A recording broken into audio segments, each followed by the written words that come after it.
So hello welcome guys, मैं संगानी आपका हमारे चैनल से पनिशमेंट स्पेरी स्वागत करता हूँ। ठीक है, सो आज का जो हमारा वीडियो होने वाला है वो जो हमारे वॉरेन बफेट के रेटिंग सीरीज चली थी उसी का पार्ट होने वाला है और ये होने वाला 1984 के लेटर का पार्ट 11 होने वाला है। ठीक है, और आज का जो वीडियो होने वाला थोड़ा बहुत इंपॉर्टेंट होने वाला है क्योंकि अगर आप एक वैल्यू इन्वेस्टर हो तो आज का जो टॉपिक है जो कि होने वाला है अपॉर्चुनिटी कॉस्ट, वो आपके लिए बहुत इंपॉर्टेंट है और बेसिकली आपको ये वीडियो देखना ही चाहिए। ठीक है, सो ये एक मस्ट वॉच है आपके लिए।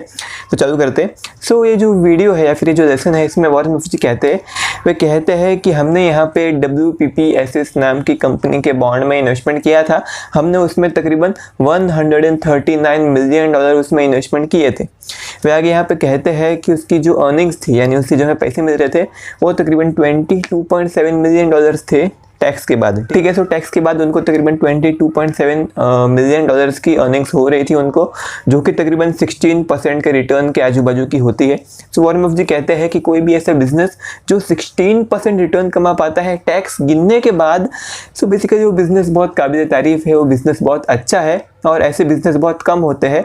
और वॉरेन बफेट जी आगे कहते हैं कि ऐसे बिजनेस कम तो होते हैं लेकिन हमें मार्केट में ऐसे कुछ बिजनेस मिले हैं लेकिन उनकी जो प्राइस है वो प्राइस बहुत ज़्यादा है जिसकी वजह से हमने उसमें इन्वेस्टमेंट नहीं किया और उसके बदले हमने यहाँ पे WPPSS नाम की कंपनी के बॉन्ड खरीदे। बेसिकली जो लोगों को रिस्की लग रहे थे और बेसिकली हमें थोड़े बहुत रिस्की लग रहे थे फिर भी हमने उसमें इन्वेस्टमेंट किया। सो वॉरेन बफेट यहाँ पे डायरेक्टली अपॉर्चुनिटी कॉस्ट की तरफ पॉइंट करते। सो अभी अपॉर्चुनिटी कॉस्ट का मतलब क्या होता है? अपॉर्चुनिटी कॉस्ट का मतलब ये होता है कि आपने किसी एक पर्टिकुलर कंपनी में इन्वेस्टमेंट किया, उसके वजह से आप दूसरी कंपनी में इन्वेस्टमेंट नहीं कर पा रहे हो और क्योंकि आप दूसरी कंपनी में इन्वेस्टमेंट नहीं कर पाए उस कंपनी में जितना भी प्रॉफिट होगा वो कुल मिला के आपका अपॉर्चुनिटी कॉस्ट होगा। सो अगर हम यहाँ पे इसको एग्जांपल की मदद से समझेंगे तो समझ जाए कि आपके सामने दो कंपनियां हैं, एक है जोमेटो और एक है ITC। ठीक है, सो अगर आपने यहाँ पे जोमेटो में इन्वेस्टमेंट कर दिया तो कुल मिला के आप ITC में इन्वेस्टमेंट नहीं कर पाओगे जिसकी वजह से ITC के शेयर में जितना भी प्रॉफिट होगा या फिर ITC के बिजनेस में कुल मिला के जितना भी प्रॉफिट होगा हर साल का वो प्रॉफिट आप मिस कर जाओगे। सो अभी आप यहाँ पे जो ITC का जो प्रॉफिट है उसको आप मिस कर रहे हो, सो उसके सामने आपको जोमेटो से उससे भी ज़्यादा प्रॉफिट मिलना चाहिए। ठीक है, अगर हम यहाँ पे कंसिडर करते हैं कि जो जोमेटो है उसका जो इंट्रिंसिक वैल्यू है वो 100 रुपये का है और साथ ही साथ जो ITC है उसका भी इंट्रिंसिक वैल्यू 100 रुपये का है, लेकिन जोमेटो का जो शेयर प्राइस है वो है 83 रुपीज़ का और जो क्या बोलते हैं ITC है उसका शेयर प्राइस है तकरीबन 80 रुपये का। सो जो ITC का शेयर प्राइस है उसमें आपको 20% का डिस्काउंट मिल रहा है और जोमेटो के शेयर प्राइस में आपको सिर्फ 17% का डिस्काउंट मिल रहा है। सो कुल मिला के यहाँ पे 3% के डिस्काउंट का फ़र्क है। सो ये जानते हुए भी कि 3% के डिस्काउंट में फ़र्क है और ये डिस्काउंट के गैप को मद्देनजर रखते हुए भी आप अगर जोमेटो में इन्वेस्टमेंट करते हो, जोमेटो में हमें 3% डिस्काउंट कम मिल रहा है लेकिन फिर भी हम जोमेटो में इन्वेस्टमेंट करते हैं। क्या सोच के करते हैं कि भाई जोमेटो आने वाले समय में ग्रो होने वाला है, जोमेटो ऐसा होने वाला है वैसा होने वाला है, जोमेटो एक बहुत बड़ी कंपनी होने वाला है। सो अगर वो जोमेटो बहुत बड़ी कंपनी हो भी जाता है लेकिन जो उसका शेयर प्राइस है वो ऑलरेडी बहुत बड़ा हो चुका है। सो जोमेटो ग्रो हो या ना हो उसका शेयर प्राइस ऑलरेडी ग्रो हो चुका है जिसकी वजह से वो कंपनी थोड़ी बहुत महंगी हो चुकी है, जिसकी वजह से हमें उसमें थोड़ा बहुत कम डिस्काउंट मिल रहा है, जिसकी वजह से हमें इसके हिसाब से जोमेटो में इन्वेस्टमेंट नहीं करना चाहिए। और वहीं पे अगर हम ITC की बात करेंगे तो ITC में हमें यहाँ पे 3% डिस्काउंट ज़्यादा मिल रहा है। तो कुल मिला के हम ये सोचेंगे कि भाई ITC के जितने भी इन्वेस्टर हैं उसको 5 साल से कुछ भी प्रॉफिट नहीं हो रहा है, ITC को सब लोग गाली दे रहे हैं ट्विटर पर या फिर फेसबुक पर गाली दे रहे हैं सब लोग, तो हमें ITC में इन्वेस्टमेंट नहीं करना चाहिए। लेकिन हमें ऐसा नहीं सोचना है, हमें सोचना ऐसा है कि कुल मिला के इस पर हमें ज़्यादा डिस्काउंट मिल रहा है, सो अपॉर्चुनिटी कॉस्ट के हिसाब से हमें इसमें इन्वेस्टमेंट करना चाहिए। ठीक है, सो कुल मिला के हमें हमारे जितने भी डिसीजंस है वो सब अपॉर्चुनिटी कॉस्ट को मद्देनजर रखते हुए लेने चाहिए। सो अभी मैं यहाँ पे ये नहीं बोल रहा हूँ कि आपको जोमेटो में इन्वेस्टमेंट नहीं करना चाहिए, ITC में इन्वेस्टमेंट करना चाहिए। मैं यहाँ पे सिर्फ ऐसा बोल रहा हूँ कि आपको प्राइस के हिसाब से कहाँ पे इन्वेस्टमेंट करना चाहिए, कौन सी जगह सही होने वाली है, लेकिन सिर्फ यहाँ पे प्राइस मैटर नहीं करता। उसके साथ एक और चीज़ आती है जिसको हम बोलते हैं रिस्क। जब भी हम यहाँ पे अपॉर्चुनिटी कॉस्ट की एनालिसिस करते हैं तभी उसके साथ ही साथ हमें जो रिस्क है उसकी भी एनालिसिस करनी चाहिए, क्योंकि हम कुल मिला के जो इन्वेस्टमेंट करते हैं तो इन्वेस्टमेंट करने के साथ ही साथ हमें जो रिस्क है रिस्क की भी एनालिसिस करनी चाहिए, क्योंकि इन्वेस्टमेंट और रिस्क दोनों सेम ही होते हैं। जहाँ पे इन्वेस्टमेंट होने वाला है वहाँ पे रिस्क होने वाला है, जहाँ पे रिस्क होने वाला है वहाँ पे इन्वेस्टमेंट होने वाला है। ठीक है, सो अभी यहाँ पे जो रिस्क है उसको भी कंसीडर करने के बाद अगर जो जोमेटो के जो रिटर्न्स है वो ITC से या फिर बाकी सब कंपनियों से ज़्यादा होने वाले हैं तो कुल मिला के हमें यहाँ पे जोमेटो में ही इन्वेस्टमेंट करना चाहिए। लेकिन अभी आप मुझसे पूछोगे कि रिस्क को कैलकुलेट कैसे किया जाए, हमें पता कैसे चलेगा कि भाई कौन सी कंपनी में रिस्क कम है, कौन सी कंपनी में रिस्क ज़्यादा है। सो कुल मिला के यहाँ पे रिस्क को कैलकुलेट करना थोड़ा बहुत मुश्किल है, लेकिन हमें यहाँ पे रिस्क को कैलकुलेट करने के बारे में ज़्यादा ध्यान नहीं देना चाहिए। हम सीख सकते हैं लेकिन उसको सीखने में टाइम लगेगा। सो हम यहाँ पे मेनली फोकस इस चीज़ पे करेंगे कि हमें रिस्क कम से कम लेना है।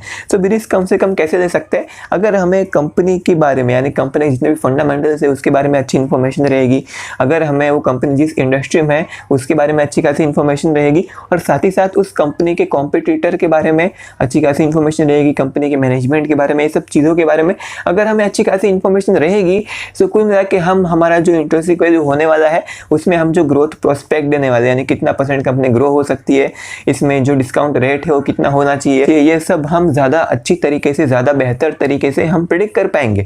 ठीक है, अगर हम यहाँ पे जोमेटो की बात करते हैं, तो अगर मुझे जो फूड इंडस्ट्री है या फिर जो रेस्टोरेंट इंडस्ट्री है वो सब चीज़ों के बारे में अच्छी खासी इन्फॉर्मेशन है, अगर मुझे लगता है कि जोमेटो यहाँ पे स्विगी से बेहतर है क्योंकि मेरे पास अच्छे खासे फैक्ट है जोमेटो के बारे में, और साथ ही साथ मैंने खुद ने एक्सपीरियंस भी किया है कि जोमेटो स्विगी से बेहतर है, सो कुल मिला के मेरे पास सारे फैक्ट है, मेरे पास सारे कॉम्पिटिटर की इन्फॉर्मेशन है, इंडस्ट्री की इन्फॉर्मेशन है, तो कुल मिला के जो रिस्क है वो अपने आप कम हो जाता है। लेकिन ऐसी किसी कंपनी में या फिर ऐसी किसी इंडस्ट्री में जहाँ पे मुझे इंडस्ट्री के बारे में पूरी तरीके से पता नहीं है, कंपटीशन के बारे में पूरी तरीके से पता नहीं है, साथ ही साथ मैनेजमेंट के बारे में पूरी तरीके से पता नहीं है, और साथ ही साथ कंपनी की क्वालिटी के बारे में भी पूरी तरीके से पता नहीं है, सो ऐसी कंपनी में रिस्क अपने आप ही बढ़ जाता है। ऐसा क्यों? ऐसा इसलिए क्योंकि अगर मुझे कंपनी के बारे में ज़्यादा कुछ पता ही नहीं है, सो मैं ये सब चीज़ों को, जैसे ग्रोथ, डिस्काउंट रेट, ये सब चीज़ों को प्रेडिक्ट कैसे कर पाऊंगा?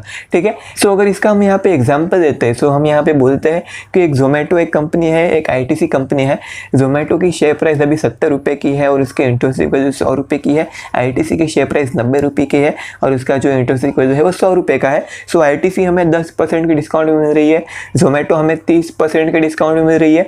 लेकिन जो जोमेटो है उसके बारे में हमें अच्छी खासी इन्फॉर्मेशन नहीं है, मैं उसकी इंडस्ट्री को नहीं समझ पाता हूँ, मुझे उसके कंपटीशन के बारे में अच्छी खासी नॉलेज नहीं है। लेकिन जो आईटीसी है उसको मैं अच्छी तरीके से समझ पाता हूँ, जिसकी वजह से मेरे हिसाब से आईटीसी के मेरे जितने भी फ्यूचर के एस्टिमेट है वो ऑलमोस्ट राइट होने वाले हैं। ठीक है, सो अभी आपका टेस्ट है कि आपको दोनों में से कौन सी कंपनी में इन्वेस्टमेंट करना चाहिए। आपको अगर आंसर पता है तो आप नीचे जाकर हमें कमेंट सेक्शन बता सकते हो, हम आपके कमेंट का रिप्लाई जरूर देंगे। ठीक है, सो अभी हम यहाँ पर अगर आंसर की तरफ बढ़ेंगे, सो आंसर ये है कि आपको जोमेटो में इन्वेस्टमेंट नहीं करना चाहिए। इन्वेस्टमेंट क्यों नहीं करना चाहिए? क्योंकि यहाँ पे जो डिस्काउंट है, डिस्काउंट अच्छा खासा है, लेकिन आपको कंपनी के फंडामेंटल्स ही नहीं पता है। सो आप कंपनी के बारे में प्रेडिक्शन कैसे कर पाओगे, जिसकी वजह से आपकी जो इंट्रिंसिक वैल्यू है वो रॉन्ग होने के चांसेस बहुत ज़्यादा है। लेकिन अगर हम वहीं पे आईटीसी की बात करेंगे, सो आईटीसी के आपको फंडामेंटल पता है, जिसकी वजह से जो उसकी इंट्रिंसिक वैल्यू आपने दी है आईटीसी को, उसके रॉन्ग होने के चांसेस बहुत कम है, जिसकी वजह से आपको आईटीसी में इन्वेस्टमेंट करने के बारे में सोचना चाहिए। लेकिन आईटीसी आपको सिर्फ यहाँ पे 10% के डिस्काउंट पे ही अवेलेबल है, और 10% तो बेसिकली मीन्स तकरीबन 6 से 7% हमें गवर्नमेंट बॉन्ड में मिलता है। और अगर हम वहीं पे पतंजलि डिबेंचर्स की बात करें या फिर किसी और कंपनी के डिबेंचर्स की बात करेंगे, तो वहाँ पे हमें 10-11% का इंटरेस्ट मिल जाता है।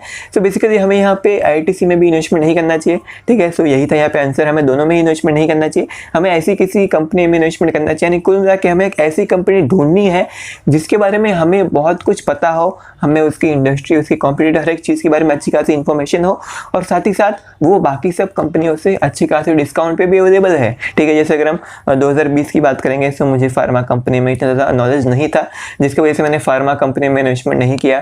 फिर अगर हम वहीं पे होटल कंपनी की बात करेंगे, होटल कंपनियों के शेयर बहुत गिर चुके थे, मुझे लग रहा था कि मुझे इसमें इन्वेस्टमेंट करना चाहिए, लेकिन मुझे थोड़ा बहुत इसमें रिस्क ज़्यादा लगा, और मुझे होटल सेक्टर के बारे में भी ज़्यादा कुछ इन्फॉर्मेशन नहीं है, इसलिए मैंने वहाँ पर भी इन्वेस्टमेंट नहीं किया। और बेसिकली उसके सामने ही बहुत सारी अच्छी अच्छी कंपनियाँ भी थी जो हमें थोड़ी बहुत अच्छे खासे डिस्काउंट मिल रही थी, 20-30% के आजू बाजू। सो वहाँ पे हमने इन्वेस्टमेंट किया। सो अगर आपको ये जानना है कि मैंने कौन सी कंपनी में इन्वेस्टमेंट किया, सो उसके ऊपर हमने वीडियो बनाया, उस वीडियो का लिंक डिस्क्रिप्शन में रहेगा, आप डिस्क्रिप्शन से देख सकते हो। ठीक है, सो कुल मिला के अपॉर्चुनिटी कॉस्ट यही होता है। ऑल इन ऑल आपको सिर्फ ये ध्यान रखना है कि आपको जिस कंपनी में एकदम इक्वल रिस्क के लिए सबसे ज़्यादा अच्छे रिटर्न्स मिलते हैं, सबसे ज़्यादा प्रॉफिट होता है, आपको वहीं पर इन्वेस्टमेंट करना चाहिए, और बाकी सब कंपनियों का आपको भूल जाना चाहिए। सो कुल मिला के आपका जो गोल है वो गोल यही होने वाला है कि ज़्यादा से ज़्यादा कंपनियों के बारे में आपको रिसर्च करनी है, ज़्यादा से से ज़्यादा कंपनियों के बिजनेस के बारे में रिसर्च करनी है, उनको समझना है, ऐसी कंपनियों की रिसर्च करनी है जो आपको समझ में आती है, ठीक है। क्योंकि अगर आप बाकी सब कंपनियों की रिसर्च करोगे तो वहाँ पे जो रिस्क है, रिस्क बढ़ जाता है और आपको रिस्क बढ़ावा नहीं देना चाहिए, आपको कम रिस्क ही देना चाहिए हमेशा, ठीक है। सो आपको बहुत सारी कंपनियों के बारे में रिसर्च करनी चाहिए, ऐसी कंपनियों के बारे में जो आपको समझ में आता है, और उनमें से सबसे ज़्यादा प्रॉफिटेबल कंपनी में इन्वेस्टमेंट करना चाहिए आपको, यानी ऐसी कंपनी में इन्वेस्टमेंट करना चाहिए जहाँ पे आपको सबसे ज़्यादा प्रॉफिट होने के चांसेस है या फिर सबसे ज़्यादा रिटर्न्स मिलने के चांसेस है, ठीक है। So thank you so much इस वीडियो को यहाँ तक देखने के लिए। ये वीडियो यहीं पे खत्म होती है। अगर आपको वीडियो अच्छी लगी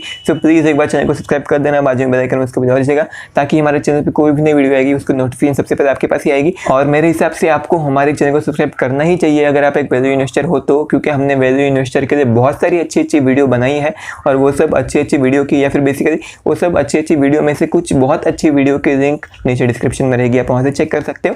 सो प्लीज़ एक बार डिस्क्रिप्शन को भी चेक कर देना, और अगर आपको वीडियो अच्छी लगी ये वाली तो प्लीज़ अपने फ्रेंड्स के साथ शेयर करना, और साथ ही साथ वीडियो को एक बार लाइक देना भूलना मत, क्योंकि इससे हमारे चैनल को थोड़ी बहुत मदद होगी, ठीक है। So thank you so much इस वीडियो को यहाँ तक देखने के लिए। Thank you so much. हम चलते हैं।